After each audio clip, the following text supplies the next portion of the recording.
Assalamualaikum warahmatullahi wabarakatuh. Hamdan syukran lillah amma ba'du. Dewan juri yang dirahmati Allah Subhanahu wa taala, puji dan syukur marilah sama-sama kita panjatkan kehadirat Allah Subhanahu wa taala. Sholawat beserta salam semoga senantiasa terlimpah tercurah kepada junjungan kita Nabi Muhammad sallallahu alaihi wasallam.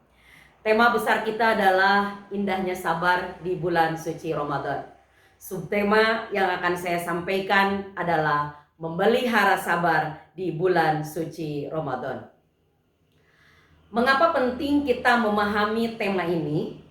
Karena ternyata dari pengertiannya saja antara sabar dan saum itu memiliki persamaan. Sabar berasal dari kalimat sobaro yang artinya menahan. Sedangkan saum berasal dari kalimat soma yasumu sauman yang berarti juga menahan. Bahkan seringkali kita mendengar saum diberi makna al-imsak yang berarti juga menahan. Bahkan dalam riwayat Ibnu Majah, Rasulullah Shallallahu alaihi wasallam menyatakan as-siyamu nisfus sabri. Saum itu setengah dari sabar. Pantas saja di akhir Sya'ban Rasulullah Shallallahu alaihi wasallam berkhutbah untuk menyambut kedatangan bulan suci Ramadan. Di antara isi khutbah beliau menyatakan wa huwa syahrus sabri was sabru sawabuhul jannah. Dan Ramadan itu adalah bulan sabar. Dan sabar itu pahalanya adalah surga. Dewan juri yang dirahmati Allah Subhanahu wa taala, lantas bagaimana kita memelihara sabar di bulan suci Ramadan? Karena biasanya yang terjadi justru adalah kebalikannya. Ketika kita sedang saum di bulan suci Ramadan, kita seringkali mudah emosi, gampang marah, sering kesal. Bahkan hal itu seringkali terjadi kita lampiaskan kepada keluarga terdekat kita sendiri. Betul. Bahkan di dalam Al-Quran surat Ali Imran ayat 200, Allah Subhanahu wa ta'ala berfirman, ya ayyuhalladzina amanusbiru wasobiru. Wahai orang-orang yang beriman, bersabarlah dan kuatkanlah kesabaranmu. Ketika Allah memerintahkan kita untuk bersabar, Allah perintahkan kita kuat dalam kesabaran itu. Karena ternyata kesabaran itu perlu kekuatan. Kesabaran itu tidak berujung. Kesabaran itu tidak berbatas. Jadi kalau ada orang yang masih mengatakan, aduh teu kiat, kieu teuing mah, da sabar ge aya batasna, berarti orang itu belum bersabar. Dewan juri yang dirahmati Allah Subhanahu wa ta'ala, kita sering mendengar pembagian sabar itu dibagi pada 3. Yang pertama, sabar ketika menjalankan ketaatan kepada Allah Subhanahu wa ta'ala. Yang kedua, sabar ketika menjauhi dosa dan maksiat. Yang ketiga adalah sabar ketika mendapat ujian atau musibah. Dan ketiga poin pembagian sabar ini di bulan suci Ramadan, ketiganya harus kita laksanakan. Kenapa? Karena di bulan suci Ramadan, tantangan, godaan, dan hambatan yang kita terima lebih berat dibandingkan bulan-bulan yang lainnya.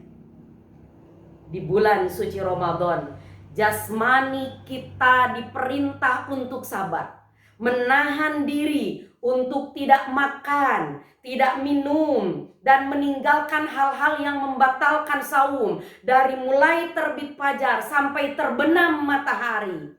Tapi yang jauh lebih berat daripada itu, hati dan jiwa kita pun harus dilatih untuk bisa menahan diri dari emosi kita yang tidak baik, dari pikiran kita yang negatif, dari sifat-sifat dan akhlak tercela kita. Mengapa demikian? Karena Rasulullah Shallallahu alaihi wasallam bersabda, Man lam yada' qaula zur wal amala bihi wal jahla falaisa lillahi hajatun fi ayyada'a ta'amahu wa syarabahu. Rawahul Bukhari. Barang siapa yang tidak meninggalkan perkataan zur, dusta, lalu dia malah mengerjakannya atau melakukan perbuatan-perbuatan bodoh, maka Allah tidak butuh dari usaha kita menahan lapar dan dahaga. Dewan juri yang dirahmati Allah Subhanahu wa taala, Rasulullah Shallallahu alaihi wasallam sepulang dari perang Uhud mendapatkan luka di wajah dan gigi pecah. Para sahabat yang melihat keadaan Rasulullah sangat marah dan bersedih. Maka lantas mereka mengatakan kepada Rasulullah Shallallahu alaihi wasallam, "Wahai Rasul, alangkah baiknya jika engkau berdoa kepada Allah. Minta agar orang-orang yang telah melukaimu diturunkan siksa." Apa jawaban Rasulullah Shallallahu alaihi wasallam? "Inni lam ub'asu la'anan walakinni bu'istu da'iyan wa rahmatan. Allahumma hdi qaumi fa innahum la ya'lamun." Rasulullah menjawab, "Sesungguhnya aku tidak diutus untuk menjadi seorang pengutuk. Aku hanya diutus untuk menjadi seorang penyeru dan penebar kasih sayang. Allahumma hdi qaumi fa innahum la ya'lamun." Rasulullah malah mendoakannya. Masya Allah, luar biasa. Kesabaran yang telah menjadi teladan bagi kita semuanya. Kesabaran itu perlu latihan, kesabaran itu perlu kekuatan, kesabaran itu harus selalu dipraktekkan. Ubur-ubur ikan lele, yang sabar ya le. Wassalamualaikum warahmatullahi wabarakatuh.